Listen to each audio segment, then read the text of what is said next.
प्रिय विद्यार्थियों, सुप्रभातम। मैं डॉक्टर इंदिरा गुप्ता, सह आचार्य संस्कृत। विद्यार्थियों, संस्कृत साहित्य का इतिहास इस श्रृंखला के अंतर्गत आज हम महाकवि भारवी के व्यक्तित्व और कृतित्व पर चर्चा करेंगे। महाकवि भारवी संस्कृत के यशस्वी कवि हैं। किरातार्जुनीयम भारवी का एकमात्र महाकाव्य है।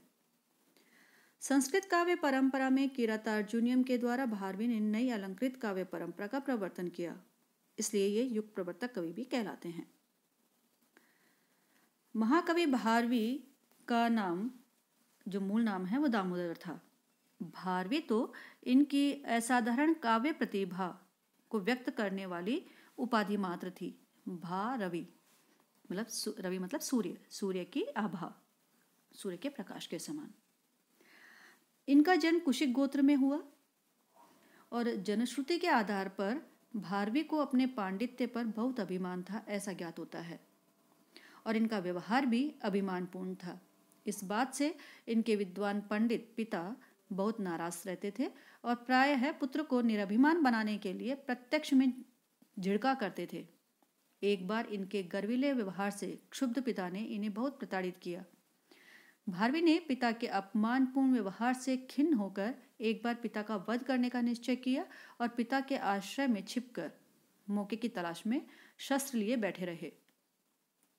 किंतु वहां किसी मित्र से अपनी भूरी भूरी प्रशंसा करते हुए सुनकर भारवी गदगद हो गए और पिता के चरणों में गिरकर इस अपराध का प्रायश्चित किया। कहा जाता है कि प्रायश्चित के लिए भारवी 17 वर्ष तक ससुराल में रहे। भारवी राजाश्रय तथा राजपरिवार में रहने के कारण राजनीति के दावपेच में बहुत निपुण हो गए थे। काव्य से ज्ञात होता है कि यह परम धार्मिक परम शिव थे। इनके काव्य की सूक्तियां इनके जीवन में बहुत लोकप्रिय हो गई थीं और अपने समय में ही यह महाकवि के रूप में स्थापित हो चुके थे। यहाँ तक कि इनकी सूक्तियां एवं अर्धाली मुँह मांगे मूल्य में बिकती थी। सहसा विदित न क्रियाम सूक्ति इनकी पत्नी ने एक सेठ को लाखों में बेची थी। इनका समय अंतः और बहिः साक्ष्य के आधार पर 550 ईस्वी से 600 ईस्वी के मध्य ठहरता है। दक्षिण के चालुक्य राजाओं के एहोड़ के शिलालेख में, जो कि बीजापुर के एहोड़ गांव के जैन मंदिर में मिला, उसमें उल्लेख है, पंचाशत्सु कलौ काले षट्सु पंचशतासु च समासु समातीतासु शकानामपि भूभुजाम। यह शिलालेख 556 शकाब्द अर्थात 634 ईस्वी का है। शिलालेख में कविता आश्रित कालिदास भारवी कीर्ति अर्थात भारवी को कालिदास के समान का है। अतः भारवी ईस्वी 634 से पूर्व में रहे हैं तथा उनका यश सुदूर तक फैल चुका था। अवंती सुंदरी जो कथा है, उसके अनुसार भारवी विष्णुवर्धन के सभा पंडित थे और यह विष्णुवर्धन पुलकेशी द्वितीय का छोटा भाई था। इसका समय 615 के लगभग है। वामन तथा जयादित्य ने भारवी के किरातार्जुनीयम के जो उद्धरण हैं वे उद्धृत किए हैं। माघ न केवल भारवी से प्रभावित है, अपितु माघ ने भारवी के प्रतिद्वंदी के रूप में काव्य सर्जना की है, ऐसा सभी जानते हैं। अतः हमें भारवी को माघ एवं वामन से पूर्ववर्ती मानकर भारवी का समय 550 ईस्वी से 600 ईस्वी के मध्य में मानना ही उचित प्रतीत होता है। भारवी की कृति के संबंध में हम चर्चा करें तो महाकवि भारवी की अमर कीर्ति का कारण उनके द्वारा विरचित एकमात्र कृति किरातार्जुनीयम महाकाव्य है। महाकाव्य का मूल कथानक महाभारत से लिया गया है और इस महाकाव्य में 18 सर्ग हैं। इन सर्गों की कथा वस्तु को संक्षेप में इस प्रकार प्रस्तुत किया जा सकता है। महाकाव्य का शुभारंभ कवि द्वारा वस्तु निर्देशात्मक मंगलाचरण से किया गया है और इसके अंतर्गत महाकाव्य की कथा वस्तु का संक्षेप में परिचय दिया गया है। काव्य के प्रथम श्लोक से ज्ञात होता है कि पांडव ने दुर्योधन की राज्य व्यवस्था को जानने के लिए एक किरात को ब्रह्मचारी का वेश बनाकर भेजा था और वह सब समाचार प्राप्त करके युधिष्ठिर के पास द्वैतवन में लौटता है। सर्ग में कुल 46 पद्य हैं, जिनमें से प्रारंभ के 25 पद्यों में वनेचर द्वारा राजा दुर्योधन की शासन व्यवस्था प्रजा के प्रति उसके सद्व्यवहार एवं नीति की प्रशंसा होती है। साथ ही यह भी सूचना देता है वह वनेचर कि दुर्योधन की प्रजा उससे बहुत प्रसन्न है तथा आश्रित राजा लोग भी उसे समय पर कर देते हैं। युधिष्ठिर जब यह संपूर्ण वृत्तांत द्रौपदी व अपने भाइयों को सुनाता है तो शत्रु के अभ्युदय की बात सुनकर द्रौपदी क्रोधित हो जाती है और वह युधिष्ठिर का क्रोध जागृत करने के लिए सभी भाइयों व स्वयं युधिष्ठिर को अपमानपूर्ण स्थिति का चित्रण करती है तथा शत्रु से युद्ध करने के लिए प्रेरित करती है। द्वितीय सर्ग में भीम भी द्रौपदी का समर्थन करता हुआ युधिष्ठिर से वनवास की अवधि समाप्त होने से पूर्व ही दुर्योधन से युद्ध करके अपना राज्य हस्तगत करने हेतु आग्रह करते हैं, परंतु युधिष्ठिर शांति एवं क्षमा का समर्थन करते हुए वनवास की अवधि समाप्त होने तक शांत रहने के लिए कहते हैं। तृतीय सर्ग में वेदव्यास का आगमन होता है। वे भीम व युधिष्ठिर को समझाते हुए कहते हैं कि दुर्योधन के पक्ष वाले सभी योद्धाओं को पराजित करने के लिए अर्जुन को दिव्यास्त्र की प्राप्ति करनी चाहिए और इसके लिए उसे तपस्या द्वारा इंद्र को प्रसन्न करना चाहिए। द्रौपदी भी अर्जुन को इसके लिए प्रेरणा देती है। चतुर्थ सर्ग में अर्जुन इंद्रकील पर्वत की ओर तप करने जाता है। एक यक्ष उसे मार्ग बताने में सहायता करता है तथा उस समय विद्यमान शरद ऋतु की शोभा का वर्णन इसमें किया गया है। पंचम सर्ग में अर्जुन हिमालय को देखता है, कवि हिमालय के सौंदर्य का चित्रण करता है। उसके बाद इंद्रकील पर्वत पर वर्णन करते हुए यक्ष अर्जुन को उपदेश देते हुए कहता है कि आप यहाँ तप करें और जाने से पूर्व वह अर्जुन को विघ्न बाधाओं के विषय में सचेत करता चला जाता है। छठे सर्ग में इंद्रकील पर्वत पर अर्जुन की तपस्या का वर्णन है और इसके पश्चात तपस्या में विघ्न डालने के लिए इंद्र द्वारा भेजी गई अप्सराओं का आगमन वहां पर होता, उसका वर्णन है। सातवें सर्ग में गंधर्वों के साथ अप्सराओं के आगमन तथा विविध विलास चेष्टाओं का वर्णन किया गया है। आठवें सर्ग में गंधर्वों के साथ देवांगनाएं लता कुंजों में विहार करती हैं और जल क्रीड़ा आदि का वर्णन है। नवम सर्ग में एक और संध्या की शोभा का वर्णन है तथा दूसरी ओर विभिन्न अप्सराओं का वर्णन है और इन अप्सराओं की क्रीड़ाओं में प्रभात हो जाता है। दसम सर्ग में देवांगनाओं द्वारा अर्जुन को लुभाने के लिए की गई विविध चेष्टाओं का वर्णन किया गया है और इंद्रिय जयी अर्जुन पर उसका लेश मात्र भी प्रभाव नहीं होता, अतः अंत में अप्सराएं विफल होकर गंधर्वों के साथ अपने अपने स्थान पर चली जाती हैं। इस बात का भी इसमें वर्णन किया गया है। 11वां सर्ग एकादश सर्ग में अपने सेवकों की असफलता देखकर इंद्र स्वयं मुनिवेश में अर्जुन के आश्रम में आते हैं। वे अर्जुन की तपस्या की प्रशंसा करते हैं। दोनों में वार्तालाप होता है। अर्जुन मुनिवेशधारी इंद्र से अपना अंतिम निश्चय बताता हुआ कहता है कि या तो मैं वायु से छितराए हुए बादल की तरह इसी पर्वत पर अपनी जीवन लीला समाप्त कर दूंगा या इंद्र की आराधना करके अपयश रूपी कंटक को निकाल फेंकूंगा। अर्जुन के इस वचन से प्रसन्न होकर इंद्र प्रकट होते हैं और उसे शिव की आराधना करने की आज्ञा देकर अंतर्हित हो जाते हैं। द्वादश सर्ग में भगवान शिव को प्रसन्न करने के लिए अर्जुन पुनः तपस्या में लग जाते हैं। त्रयोदश सर्ग में अर्जुन की वीरता की परीक्षा के लिए शिव उनके पास मूक नामक दानव को वराह के रूप में भेजते हैं। अर्जुन उस पर तीर चलाता है, शिव भी उस पर उसी समय तीर चलाते हैं। शिव का बाण लक्ष्य भेद कर धरती में घुस जाता है तथा अर्जुन का बाण वराह के शरीर में बिंधा रह जाता है।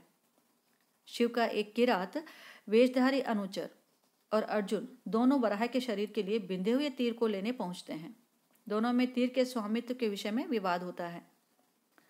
14वां सर्ग, उसमें किरात वेशधारी जो शिव की सेना व अर्जुन में भयंकर युद्ध होता है। सेना अर्जुन पर टूट पड़ती है किंतु अर्जुन की भयंकर बाण वर्षा को सहन नहीं कर पाती और पराजित हो जाती है। पंचम दश सर्ग में भयभीत होकर भागती हुई सेना का वर्णन किया गया है और उस सेना को स्कंद व शिव जिस किसी प्रकार रोकते हैं। उसके बाद अर्जुन एवं शंकर का भीषण बाण युद्ध प्रारंभ हो जाता है। 16वें सर्ग में किरात वेशधारी शंकर की रण चातुरी को देखकर अर्जुन का क्रोध भड़क जाता है। वह अपने मन में तर्क वितर्क करता है कि आज मेरी शक्ति क्यों कुंठित हो गई है और इसके बाद वह ब्रह्मास्त्र वरुणास्त्र आदि अलौकिक शस्त्रों से युद्ध प्रारंभ करता है। शिव अपने शस्त्रों से उन्हें खंडित कर देते हैं। अपने अलौकिक शस्त्रों को व्यर्थ होता जानकर अर्जुन किरातराज के साथ मल्ल युद्ध करने को तैयार हो जाता है। सप्तदश सर्ग 17वें सर्ग में अर्जुन व शिव में पुनः भयंकर युद्ध होता है। अर्जुन गांडीव से बाणों की वर्षा करता है। शिव के गणों में खलबली मच जाती है। तब शिव अपने बाणों से अर्जुन के बाणों को एक एक करके निष्फल कर देते हैं। अर्जुन शस्त्रहीन होकर प्रस्तर शिलाएं, मतलब पत्थर के जो बड़े बड़े शिलाएं थी पत्थर की, एवं वृक्षों को शिव की सेना पर फेंकना शुरू करते हैं, परंतु कोई सफलता नहीं मिलती। अंतिम 18वें सर्ग में, अष्टादश सर्ग में मुष्टि युद्ध प्रारंभ होता है। वह बाद में मल्ल युद्ध में परिवर्तित हो जाता है और अंत में शिव अर्जुन के पराक्रम से प्रसन्न होकर अपने वास्तविक रूप में आ जाते हैं। अर्जुन उनकी स्तुति करते हैं। शिव की आज्ञा से इंद्र आदि लोकपाल अर्जुन को दिव्यास्त्र प्रदान करते हैं। इस प्रकार से किरातार्जुनीयम महाकाव्य ने अपने प्रशस्त गुणों के कारण संस्कृत साहित्य में विशेष स्थान प्राप्त किया। संस्कृत महाकाव्यों की जो बृहत्त्रयी है, किरातार्जुनीयम, शिशुपाल वध और नैष्ठिक चरित, इन तीनों को मिलाकर के जो बृहत्त्रयी कही गई है और इसमें इसका प्रमुख स्थान है। समस्त संस्कृत साहित्य में किरातार्जुनीय के समान दूसरा कोई ऐसा ओजपूर्ण तथा उग्र काव्य नहीं मिलता। इसमें जो आख्यान चुना गया है वह महाकाव्य की कथा से सर्वथा अनुपयुक्त है। मतलब काव्य की कथा के लिए जो विषय चाहिए उसके अनुकूल वह दिखाई नहीं देता, लेकिन फिर भी भारवी ने अपनी रचना चातुरी के द्वारा इसे 18 सर्गों में लिखकर विशाल काव्य का रूप दिया है और इसका विपुल विस्तार कवि की अद्भुत वर्णन शक्ति, उर्वर मस्तिष्क एवं मौलिक उद्भावना शक्ति का परिचायक है। इस महाकाव्य का प्रारंभ श्री शब्द से होता है तथा प्रत्येक सर्ग के अंतिम श्लोक में लक्ष्मी शब्द का प्रयोग किया गया है। इस महाकाव्य में प्रधान रस वीर है, जिसकी अभिव्यक्ति करने में कवि को अद्वितीय सफलता मिली है। श्रृंगार तथा अन्य रस गौण रूप में वर्णित हैं। स्थान स्थान पर महाकाव्य के लक्षण के अनुसार ऋतु, पर्वत, सूर्यास्त, जल क्रीड़ा आदि का वर्णन किया गया है। इस प्रकार इस छोटे से जो कथा वस्तु है, छोटी सी जो कथा है महाकाव्य की, जो कि महाभारत से ली गई है, उस कथा को इन्होंने एक महाकाव्य का रूप दिया है और 18 सर्गों में निबद्ध किया है। भारवी विरचित यह महाकाव्य अपने अर्थ गौरव के लिए विवेचकों में प्रसिद्ध है। भारवे अर्थ गौरवम, भारवी का अर्थ गौरव, इसकी सराहना हर जगह होती है। अल्प शब्दों में विपुल अर्थ का सन्निवेश कर देना ही अर्थ गौरव की पहचान है। भारवी ने अपने काव्य को अलंकारों से विभूषित करने में बड़ी कुशलता दिखाई है। ऋतु, जल क्रीड़ा, चंद्रोदय आदि का वर्णन बहुत ही सुंदर भाषा में किया है। उपमा, श्लेष, यमक आदि अलंकारों का प्रयोग भी उचित मात्रा में उचित स्थान पर किया गया है। भारवी ने चित्र काव्य लिखने में अपनी चातुर्य दिखलाने के लिए एक संपूर्ण 15वां सर्ग ही लिख डाला है। प्रकृति वर्णन महाकाव्य का एक आवश्यक अंग बन गया है। भारवी ने अपने काव्य में प्रकृति के अनेक मनोरम चित्र उपस्थित किए हैं। प्रकृति चित्रण के अलावा भारवी द्वारा पात्रों का चरित्र चित्रण भी प्रभावशाली ढंग से किया गया है। अपमान की ज्वाला से जलती हुई द्रौपदी, प्रचंड पराक्रमी भीम, शांति मूर्ति युधिष्ठिर, अद्वितीय वीर अर्जुन आदि सभी प्रधान पात्र बड़ी सजीवता से चित्रित किए गए हैं। व्यास, गुप्तचर, दूत आदि गौण पात्र भी वास्तविक प्रतीत होते हैं। और तो और दुर्योधन जैसे धीरोद्धत व्यक्ति को भी भारवी ने अनुकरणीय, प्रजावत्सल एवं मर्यादाशील राजा के रूप में अत्यंत सरलता के साथ चित्रित कर दिखाया है। काव्य के सुकुमार कलेवर में राजनीति एवं कूटनीति का प्रवेश सर्वप्रथम भारवी ने ही किया है। महाकाव्य के प्रथम सर्ग में ही कवि की राजनीति संबंधी प्रवीणता स्थान स्थान पर परिलक्षित होने लगती है। 60 समाचरित सिद्धांत का वर्णन भारवी ने द्रौपदी के माध्यम से सम्यक रूपेण प्रस्तुत किया है। व्रजन्ति ते मूढ़धियं परा भवं भवन्ति मायाविषु ये न मायिनः प्रविश्य हिघ्नन्ति शठास्तथा विधा न समृतांगान निशिता ईश्वः। इसी प्रकार प्रथम सर्ग में ही युधिष्ठिर को प्रेरित करते हुए द्रौपदी ने राजनीति का सार एक ही श्लोक में कह डाला है। न समय परिरक्षणम क्षमम ते निकृति परेषु परेषु भूरि धाम न है अरिषु ही विजयार्थी न क्षितिशः विदधति सोपधि संधि दूषणानि।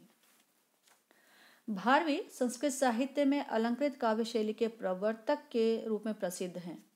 काव्य में अपनी भाषा शैली के संदर्भ में अनेक स्थलों पर अपने विचार व्यक्त किए हैं। यथा सौष्ठव औदार्य विशेषशालिनी विनिश्चितार्थमिति वाचम आददे।